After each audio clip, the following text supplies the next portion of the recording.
Scott Sigrist again. Now we're going to turn to a non Western ideology, the ideology of Islamism. Um, let's start with uh, defining Islamism. You have to make a distinction between Islamism and Islam. Islam is an evolving, rich uh, faith tradition of a major religion. Um, Islamism, as the ism suggests, is an ideology. It's a closed system. It's specifically a political closed system. Traditionally, though, um, there has not, there was not, for a long time at least, um, and still is not in many places, anything like our separation of church and state. And even though the state sometimes enforced religious law in many ways, um, Muslims have not, until modern times, until Islamism, viewed all of life in reference to the state. They haven't been um, thoroughly politicized. All of life has not been thoroughly politicized in that way. For Islamism, an idealized Islamic state is the the be all and end all. It's actually the aim of Islam, and it is a total state in the modern sense, not necessarily totalitarian, but a state that um, that considers Islam being contained in a state, if you will. We also need to distinguish between Islamism and fundamentalism. Um, while Islamists typically are ultra conservative in their interpretation of Islam, like fundamentalists, uh, fundamentalists typically have not been highly political, not been primarily concerned with politics. Um, in the case of Islamism, they very much are. Um, and Islamism is so fundamental, fundamentalism has always existed within Islam, but Islamism has not. Islamism is a modern development, and as much as Islamists might want to deny it, uh, it's been significantly influenced by Western ideological conceptions. Um, so, um, how do we define Islamism?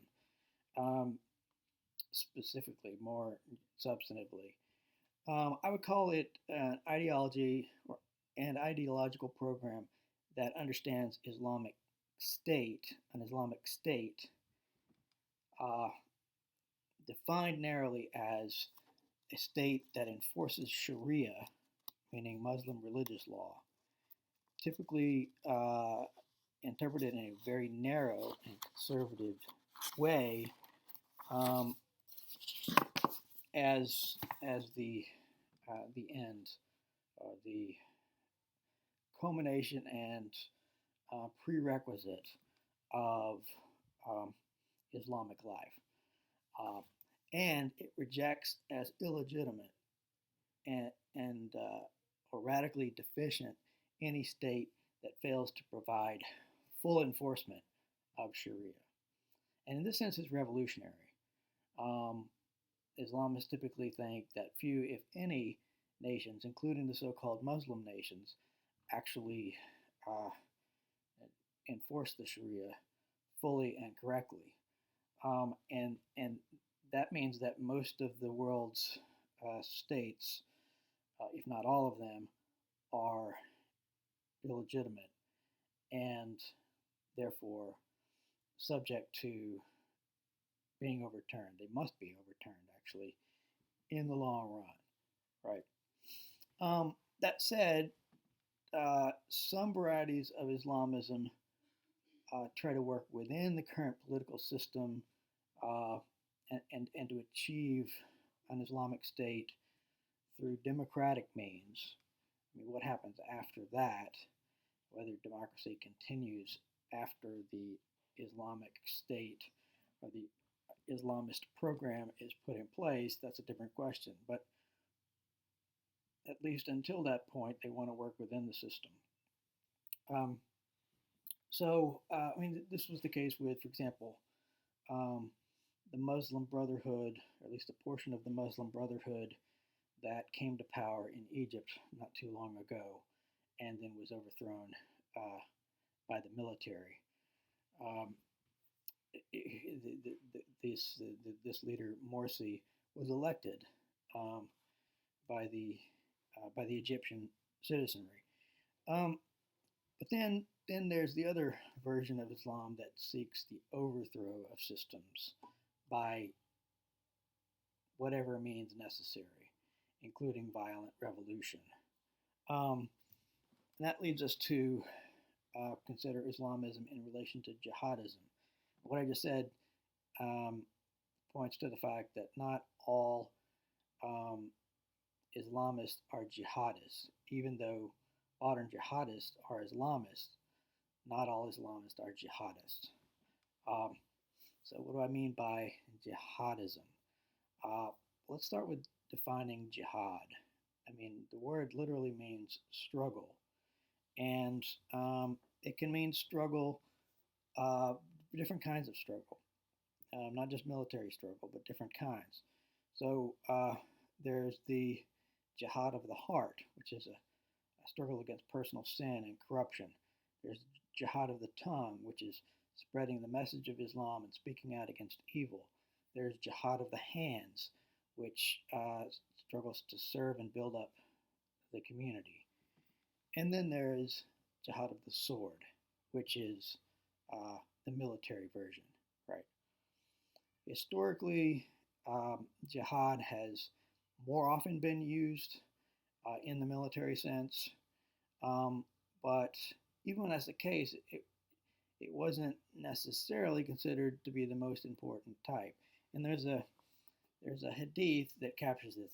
The hadith were the sayings of the Prophet um, that kind of supplement the Quran in helping us get more a better sense of who Muhammad was and sort of his practical teachings, because the Quran doesn't say that much. It doesn't tell us that much about Muhammad the man, how he interacted with his fellow leaders and with the people and so forth. So this hadith tradition, these sayings that have been collected, um, were very important to the Muslim perspective of their history, who they are. But there's one hadith, famous hadith, where Muhammad is coming back from a military battle. They've been battling someone, and he comes back from the scene of combat, back to the camp, and somebody says to him, "O Prophet, isn't jihad glorious? Defeating our enemies in battle, isn't it glorious?" And Muhammad is reported to have said, "Yes, but I come back from the lesser jihad to the greater jihad." So, meaning the jihad of the sword, the military jihad, was lesser jihad than the jihad of the heart, the tongue, the hands, and all that. That's important to bear in mind. What about modern jihadism?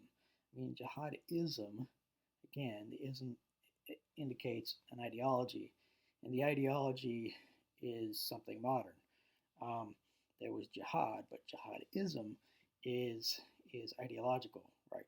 And specifically, I would define jihadism as an ideology of revolution, aiming at overturning all the un-Islamic systems and establishing an Islamic state, and taking military struggle as an essential and perhaps even primary means of achieving that, right? That's jihadism.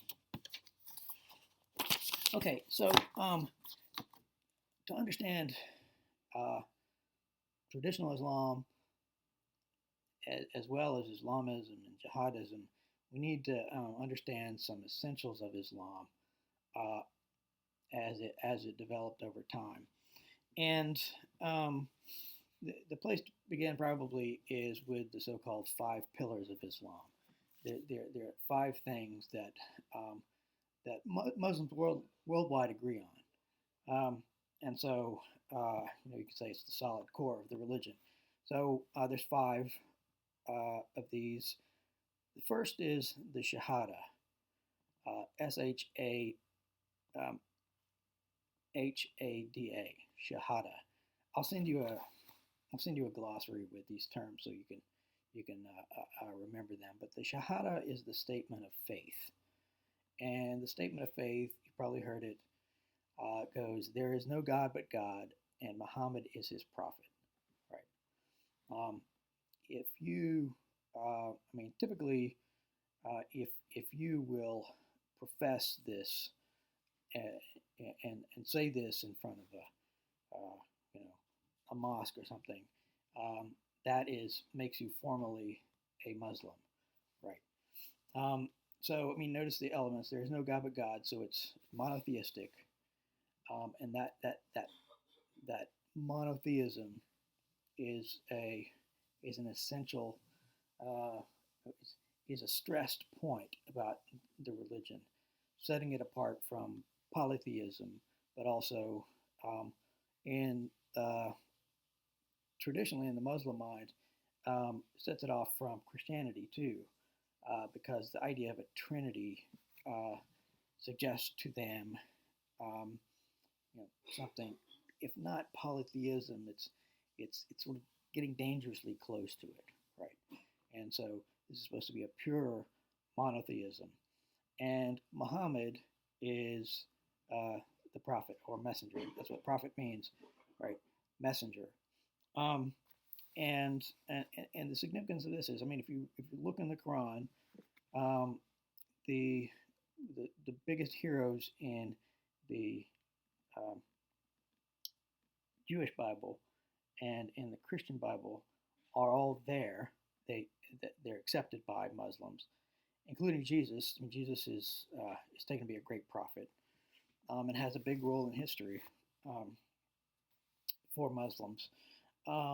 But somewhere along the line, the teachings um, of these great prophets uh, got corrupted in the religious understanding, so that the the Hebrew scriptures and Christian scriptures were not reliable anymore, and they had strayed from the original teaching. And so Muhammad comes to restore the original teaching, and he is seen to be the last of the prophets in that he is clarified and got it right, right. So there will be no need for prophets after Muhammad. And since we have Muhammad's teaching in the Quran, Allah's God's teaching through Muhammad, um, uh, we don't we reinterpret all of the the previous prophets, and none of them really have the final word, in the sense that it's not that Muhammad is a greater prophet than these other ones, but as the last prophet, as the prophet clarifying all their teachings, um, he is he is the one that counts in terms of interpreting the faith, right? So, statement of faith, number one, first pillar, Shahada. There is no God but God, and Muhammad is his prophet. The second pillar is Salat, Salat. I'm giving English spellings, but of course, the Arabic doesn't have the same alphabet, but it's phonetic. These are the typical spellings. Salat is prayer, and the Muslims are supposed to engage in ritual prayer 5 times, sometimes 3 times is accepted, but several times a day at the same time, um, every day, same times. You're supposed to say this prayer, And this is why, if you have Muslim friends who are devout, they'll be at work time or wherever they may be. They may, unless it's some kind of emergency situation, which would be allowable to miss, they will excuse themselves and go, roll out a prayer carpet and say the ritual prayers. That's the second pillar. The third pillar is called zakat, Z-A-K-A-T, means charity, and it involves an obligatory contribution to care of the poor and needy. And customarily, this has been 2.5% of total wealth. So this is expected to give, as a baseline, you can give more, you're encouraged to give more, but this is something every Muslim is supposed to give, unless you're actually one of those poor who literally can't afford even that. That's the third pillar. The fourth pillar is Sawm, S-A-W-M, means fasting. And this is the requirement to fast during the month of Ramadan, right? You probably have heard of this. You're supposed to daily between sunrise and sunset fast, and some Muslims take this to the point of not even drinking water, and so it's a real discipline, and it's something all Muslims around the world do at the same time, right? In the same way as the prayers too. At least everyone in the same time zone is doing them at the same time. And they can eat before sunset or after sunset, but between, it's complete fasting. And then fifth pillar, is the Hajj, H-A-J-J, which is the pilgrimage to Mecca. You're required at least once in your life as a Muslim, if you can afford it. I mean, if you can't, then it's excusable. But if you can afford it, if the opportunity is there, you're supposed to make a pilgrimage to Mecca, to the Grand Mosque there. You may have seen pictures. There's a huge mosque in Mecca, and believers can go in. No non-Muslims are allowed to come in. But Muslims go in. They go to the Kaaba. It's the Kaaba, I guess is the way you pronounce it. That big stone block, black, covered with a big, what do you call that? Like a shroud or something. And they walk around this several times. It's supposed to be the location. It was originally supposed to be the location where a bunch of the gods of the polytheists in Arabia had their center. It was a place of pilgrimage for other gods. And then when Muhammad took charge in Mecca, they eliminated all the idols and the other gods, and then it became a shrine for Allah. And Allah just means God. So Muslims don't think of it as a separate God from the Jewish and Christian God. They just think that, again, they accept the same prophets and everything. They just think that the Jewish and Christian ideas have gone astray, and because they think the three faiths are all worshiping the same God.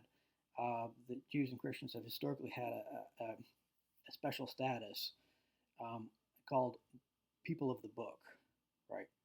So Muhammad respected them, even though he found them their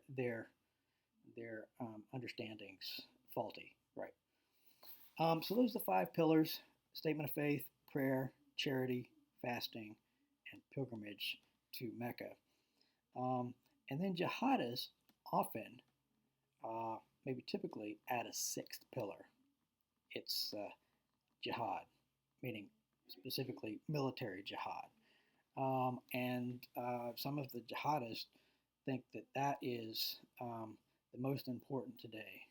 That's the pressing need today is for military jihad. And so they make they make this sixth pillar. They add on the most important pillar. Um, so what is the source? What are the sources for all of this? Well, Quran is the basic source um, that that everything that the fundamental teachings come from. Excuse me, and you can derive all these five pillars from the Quran, and they were um, derived from there. There's a famous hadith uh, that you know includes in a sort of summary statement all of these pillars. Doesn't present them as pillars, I believe, but they're all there together. I should say this about hadith. Hadith um, were thought to vary in reliability in terms of whether they were historically, whether they historically really happened, right? Whether they were true reports of the prophet and his companions. And there was developed a kind of science of hadith where um, they would not accept as um, authenticated hadith that could not be traced back to the first generation um, of Muslims. And so they didn't necessarily reject all of the other hadith, but it's kind of like the apocrypha in and for Christians, there's these books that um, that were considered uh, perhaps beneficial for edification and so forth, but they were not they were not canonized. They were not recognized as officially parts of the divine revelation. Right. So there's a somewhat similar status for Hadith. Um, Maybe other differences, but the sources uh, um, for the development um, of Sharia, religious law, comes from these two, especially the Quran. I mean, the Quran is the top one, but Hadith can help flesh things out. The Sharia developed over time. There wasn't, unlike unlike with the case with like Moses and the in the Bible. Um, Moses was given laws by God, and he expressed these laws to the people. And it was given as law, right? The Sharia was developed by people after Muhammad, um, trying to cull from the Quran, especially the Quran, but with the help of Hadith, oftentimes, what are the basic guidelines, requirements for Muslims? Um, and there are four. There are Sunni and Shia and other varieties of Islam that I'll talk about. But in the case of the Sunnis, which is the vast majority of Muslims in the world, there are four different uh, legal schools, um, and um, and they vary in terms of their level of conservatism, I guess you could say, literalism, however you want to put it, in their interpretation of the Quran. Um, it's important for you to recognize. I mean, when we hear the term Sharia, most of us think of the Taliban or something like that, right? But Sharia just is the religious law, um, and the Taliban is a certain extreme version of of in terms of their ideas about Sharia, right? So bear that in mind. Um, what about Sunnism and Shiism? How did that develop? Those are the two biggest branches of Islam. They're smaller, sort of Islamic sects, um, and notably, there is a large number of Muslims, smaller than the other two, but um, under the category of Sufis. Sufi is the way it's usually spelled, plural Sufis. Is kind of a more mystical version of Islam that stresses personal experience of the divine, and you get sort of people advanced in this who train others and so forth. Um, and that played a very important role in the history of Islam. I'm not going to talk much about it here because it's not um, critical for our purposes. But Sunnism and Shiism. Okay, so the historical beginnings were after Muhammad.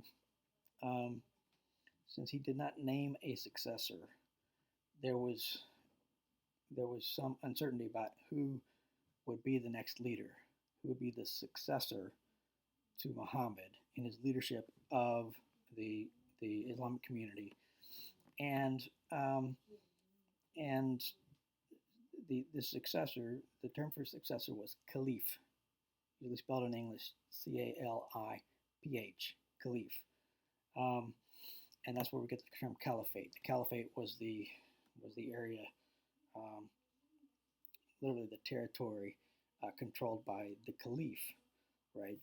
Um, and the caliph meant successor, and so there was some controversy over who would succeed to Muhammad's place. It was actually determined by a council of Muhammad's companions, as they're typically called, people who were closest to him. They had a council, and they basically elected the next, the first caliph, um, and um, and then there was a second and a third and a fourth. Sunnis have traditionally seen the first four caliphs as the ones who were in line with the original understanding of Muhammad. They're often called um, the rightly guided caliphs. Um, but one of the controversies that emerged here was there was one group of Muslims who thought that the successor, the caliph, should not be determined by some kind of council, but should be determined by uh, people in the bloodline of the prophet. And the guy in the bloodline that they thought should be caliph was Ali, and because he was in the bloodline of the prophet, he was a cousin of the prophet, um, and that's what Shia means. Shia means party. They were the party of Ali, right? And so the split between Sunnis and what came to be called Sunni and Shia, right, occurred here in the first generation over um, this question of what should be the basis of succession after Muhammad, right? Um, the Shia or Shiites, I usually use the term Shia as an adjective and Shiite as a noun. But the Shiites um, uh, have always been a much smaller, always been a small minority of Muslims, total Muslims, right? And so today, for example, Sunnis are about 90% of the world's Muslim populations, and the Shiites are only about 10%. Um, there's there's a small percentage of other sects, like I said, but um, mostly those two. Um, there are a couple of places in the world now where Shiites are a majority, in Iran and in Iraq. Uh, Iraq's majority Shia too, um, but that's about it. I mean, everywhere else they're minorities. Um, so so that's I mean, so where are the world's Muslim populations? The Middle East, as you know, Indonesia uh, actually has the largest number of Muslims in the world by a significant amount. Um, India, large number of Muslims because there was a Muslim conquest of India. Um, there's a large number in China, who are one of the persecuted groups over there now, called the Uyghurs. Uh, and there's Muslims all over the world, but those are the biggest concentrations, right? And I should have said the Asia Minor, Turkey. Um, And overall, there's about 1 billion Muslims in the world. So it's a hefty chunk of the world's population are Muslim, right? The largest number of religious people in the world are Christian, but uh, Islam is second. Um, in terms of Islamism, the Sunni and Shia versions are different.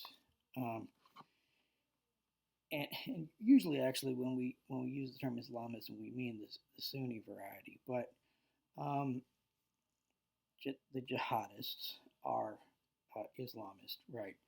Um, the Muslim Brotherhood is the most important example of the the uh, the, the non-jihadist variety of Islamism. Although the Muslim Brotherhood, what has had a radical wing, or did early on, had a radical wing that became violent. So, and there's always some question about what what the relationship is between the the ones who want to work through the political system and the ones who are violent. But those are your main Sunni um, Islamists. And in terms of the Shiites, um, it's primarily Iranian and the Iranian satellites, right? The nations who are heavily under um, Iran's hegemony, I guess you could say, um, and including Iraq and Lebanon and Syria, notably. Um, but Iran, the revolution in 1979 with Ayatollah Khomeini, we'll talk about before too long here, um, is it's a revolutionary version of Shiism. Shiism has traditionally been, because it was a persecuted minority, um, not exactly pacifist, but um, tending not to try to rock the boat too much. There was a um, a Shia empire, or the Safavids, uh, which was in what was now Iran. But so this variety that came in with the Iranian Revolution, 1979, was different in that it was revolutionary. It was a revolutionary version, and it's built into their constitution actually that it's a requirement for the nation that they must spread the revolution beyond Iran. And so that's the Islamist. But the jihadist, um, the global jihadists are Sunni, right? Um, to the extent that you could speak of Shia jihadists, they're more concerned about regional affairs. I mean, Iran trying to control neighboring nations. They have sometimes made common cause with Sunni groups like Hamas, but primarily their focus is regional, and it's with the Sunni jihadists that jihadism became a global phenomenon and resulted in things like 9/11.